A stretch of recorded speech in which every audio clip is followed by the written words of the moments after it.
ఆగండి, ఆగండి. కొంత ఆలస్యమైంది. అందుకని మమ్మల్ని పట్టించుకోరేటండి? కాస్త మమ్మల్ని గుర్తించండి. మీకోసం ఒక చిన్న కవిత. తొందరపడి కలియుగం అంతం ఇప్పుడొచ్చింది అనుకోకండే. కొంతమందిని చూసి ఈ విషయం చెప్పాలి అనిపించింది. అంతేనండి. నా చిన్న ప్రయత్నం మీకే అంకితం. ఉషాకిరణం సమీపించే సమయాన మొదలయ్యే బతుకు పయనం. చంద్రోదయం సమీపించే సమయాన లభించే మనసికి విరామం.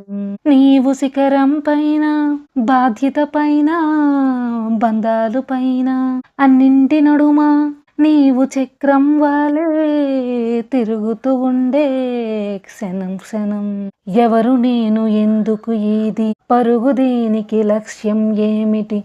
నీ మెదడు అడిగే ప్రశ్నలకు కాలమే సమాధానం. నీ కథ కంచికి చేరే వరకు ఆగదు ఈ ప్రయాణం.